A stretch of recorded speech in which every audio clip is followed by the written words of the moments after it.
السلام علیکم۔ سب سے پہلے اس ویڈیو کو دیکھیں پھر بات کرتے ہیں۔ یقین جانی نعمان علی خان کی یہ ویڈیو آپ کے بہت کام آئے گی۔ فسوق کرتے ہیں، یہ دھمکی دی جا رہی ہے، یہ دھمکی کی جگہ ہمیں ڈرایا جا رہا ہے کہ ہم قرآن والے لوگ ہیں، ہمارے لیے ایک خطرہ ہے، ایک پوٹینشیل ڈینجر ہے، ایک وائرس ہے۔ وہ کیا ہے کہ ہمیں قرآن کا اثر نہیں ہوگا، اللہ تعالیٰ بات کریں گے اور ہمارے جذبات پہ کوئی اثر نہیں پڑے گا۔ اور یہ ہم سے پہلے کچھ لوگ تھے جن کو اللہ کا کلام دیا تھا، ان پر بھی یہ وقت گزرا ہے۔ بہت عرصہ گزرنے کے بعد ان کا تعلق ان کی کتاب کے ساتھ ایک مصنوعی سا ہو گیا۔ اس کو پڑھ لو، برکت کے لیے پڑھ لو، شادیوں میں نکال لو، دلہن کے سر کے اوپر رکھ دو اس کو گاڑی تک پہنچانے کے لیے، کہیں بجلی نہ گر جائے اس کے اوپر، رائٹ؟ اس کو گاڑی میں جو ہے اس کی چھوٹی سی پرنٹ کرا کے گاڑی میں ریئر مرر میں لٹکا دو، کیونکہ بہت لوگ پاگلوں کی طرح گاڑی چلاتے ہیں تو یہ بچا لے گی۔ یا اس کی ایک آیت الکرسی نکال کے اس کا لاکٹ پہن لو، یہ اس طرح بچ جاؤ گے۔ عیسائی کیا کرتے تھے؟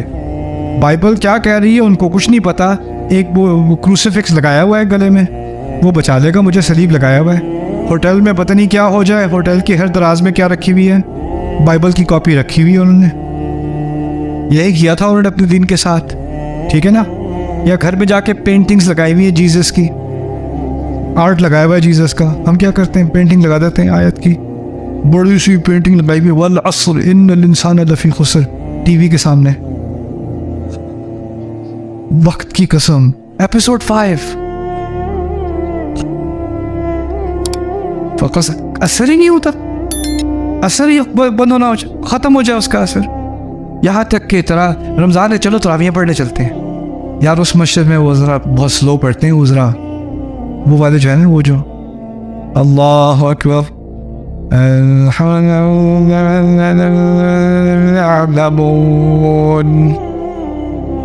انہیں ہم کہتے ہیں یعلمون تعلمون حفاظ، کچھ نہیں سنائی دیتا سوائے یعلمون کے اور تعلمون کے۔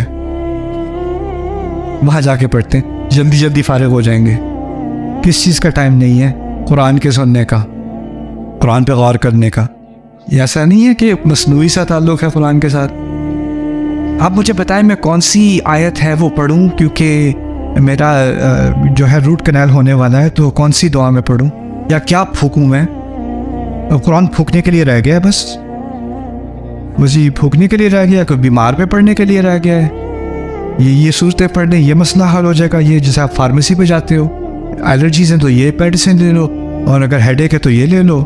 اب وہ قرآن پرسکرپشن پروگرام ہے، وہ کیا بات کر رہا ہے، کیا بات سمجھا رہا ہے، کس شخصیت کی طرف مجھے لانے کی کوشش کر رہا ہے، کن جذبات پہ وہ میرے کن جذبات پر اثر کرنے کی بات کر رہا ہے، اس سے مجھے کوئی لینا دینا نہیں۔ کون سی صورت پڑھوں، کیا پڑھوں؟ لوگ کہتے ہیں جب بچہ ہو رہا ہو کسی کا، پریگننٹ ہو لیڈی، کہتے ہیں سورہ مریم پڑھو کیونکہ اس میں پریگننسی ہے۔ کیا؟ تو وہ بیٹھی لیبر اس کی ہونے لگی ہے، وہ کہہ رہی ہے یا لیتنی متو قبل ھذا، کاش میں اس سے پہلے مر گئی ہوتی۔ آیت ہے سورہ مریم کی۔ قرآن کو اللہ پڑھے، سوچ کے پڑھے، بار بار کہا ہے لعلکم تعقلون، لعلکم تعقلون لیتدبروا، تاکہ تم سوچو، تاکہ تم سوچو، تاکہ تم سوچو۔ عجیب بات ہے، ہمارے کلچر ساؤتھ ایشیا میں ہم نے کیا کیا، ایک دو صورتیں نہیں ہیں، اور ان سے ہمیں بہت محبت ہے، آیت الکرسی سے بہت محبت ہے، ہونی بھی چاہیے، سورۃ الرحمن سے بہت محبت ہے، سورہ یاسین سے بڑی محبت ہے۔ سورہ یاسین کے شروع میں کہا ہے وَجَعَلْنَا مِن بَيْنِ أَيْدِيهِمْ سَدًّا وَمِنْ خَلْفِهِمْ سَدًّا، ان کے آگے دیوار، ان کے پیچھے دیوار، ان کو ڈھکا ہوا ہے، ان پہ تو کوئی فرق ہی نہیں پڑتا، ان کو دھمکی دو یا نہ دو، ان کو ڈراؤ یا نہ ڈراؤ، مانتے ہی نہیں ہیں، ایمان ہی نہیں لائیں گے۔ ڈھیٹ لوگوں کی بات ہو رہی ہے جن پہ کسی بات کا اثر نہیں ہوتا۔ عجیب نہیں لگتا کہ ہم ایسی صورت کے ساتھ بے عقلی کر رہے ہیں؟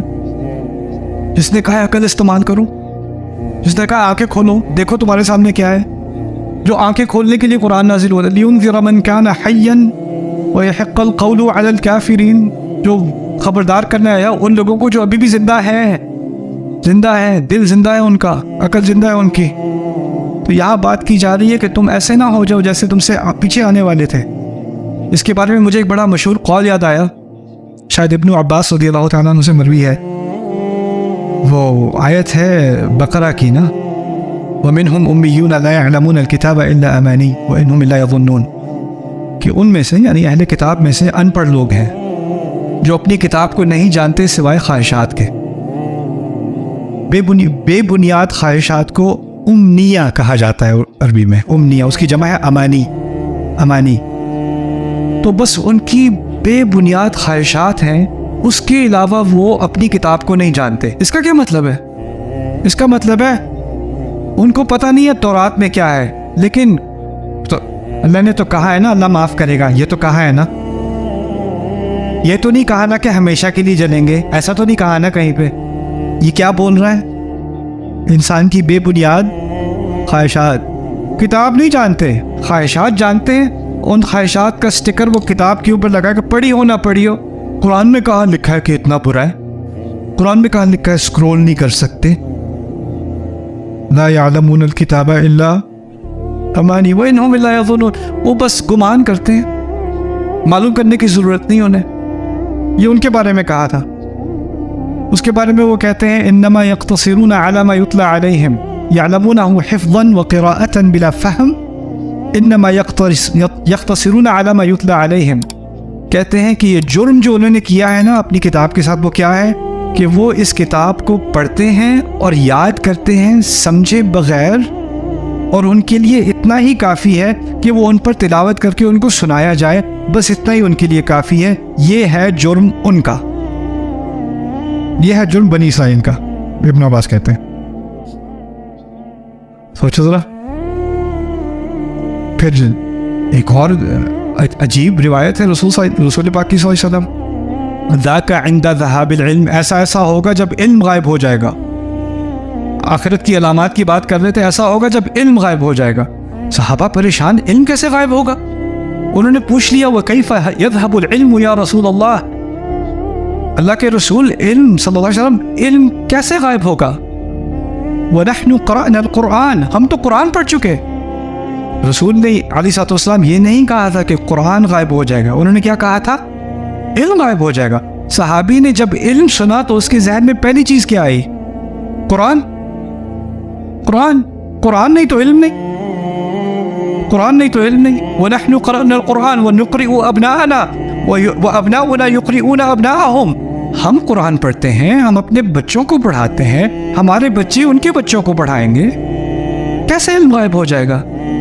جواب ملتا ہے أَوَلَيْسَ هَذِهِ الْيَهُودُ وَلَا النَّصَارَى بِأَيْدِيهِمُ التَّوْرَاةَ وَالْإِنْجِيلَ لَا يَنْتَفِعُونَ مِنْهُمَا مِنْ شَيْءٍ، دیکھیں نہیں یہ یہود و نصارہ، ان کے ہاتھوں میں نہیں ہے تورات اور انجیل، اس سے کوئی فائدہ نہیں اٹھا سکتے، کچھ نہیں ملتا انہیں اس سے۔ یہاں کہا جا رہا ہے ایسا نہ ہو جائے کہ اللہ کا ذکر، اللہ کا کلام، اس کا کوئی اثر نہ رہے، تم اہل کتاب کی طرح نہ ہو جانا جن کے دل سخت ہو گئے اور ان کی اکثریت فاسق ہے۔ پھر اگلی آیت بالکل نیا مضمون، اعلموا ان اللہ یحیی الارض بعد موتها، جان لو کہ اللہ اس زمین جو جان تھی، جو بالکل اس میں کچھ اگ نہیں رہا تھا، موت آ گئی تھی اس کی، اس کو دوبارہ زندہ کر دیتا ہے۔ قد بین الآیات، ہم نے اپنی آیات واضح کر دی، لقوم یعقلون، ایسے لوگوں کے لیے جو اگر استعمال کرنا چاہتے ہوں۔ ربط بن گیا کہ نہیں؟ سبحان اللہ۔ جس نے آسمان سے پانی نازل کیا اور سوکھی زمین کو زرخیز کر دیا، اس نے آسمان سے قرآن نازل کیا سوکھے دل کو زرخیز کرنے کے لیے۔ قد بینا الآیات لقوم یعقلون، سبحان اللہ۔ الحمدللہ، اللہ تعالیٰ نے ہمیں ایک ایسی کتاب عطا فرمائی جو زندگی کے ہر موڑ پر ہماری رہنمائی کرتی ہے، اور وہ ہے قرآن مجید۔ لیکن سوال یہ ہے کہ ہمارا قرآن کے ساتھ کیا تعلق ہے؟ کیا قرآن ہمارے لیے صرف برکت کی کتاب ہے؟ کیا یہ صرف شادی بیاہ یا جنازے پڑھنے کے لیے ہے، یا پھر ہمارے روزمرہ کے فیصلوں، یا ہمارے دل کے سکون، یا پھر ہماری زندگی کے لیے کوئی مقصد بھی ہے؟ یاد رکھیے قرآن صرف تلاوت کے لیے نہیں اترا، یہ ہدایت کی کتاب ہے، روشنی ہے ہر مسلمان کے لیے اور رہبر بھی۔ اللہ تعالیٰ فرماتے ہیں کہ یقیناً قرآن اس رستے کی رہنمائی کرتا ہے جو سب سے سیدھا ہے۔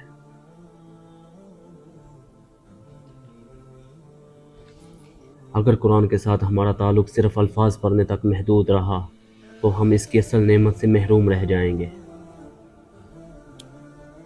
اصل تعلق تب بنتا ہے جب ہم اسے سمجھ کر پڑھیں، اس پر اپنی زندگی میں عمل کریں اور اس کا پیغام دوسروں تک پہنچائیں۔ یاد رکھیے، قرآن سے مضبوط تعلق اللہ سے تعلق ہے۔ جو قرآن کو تھام لیتا ہے وہ کبھی اندھیروں میں نہیں رہتا۔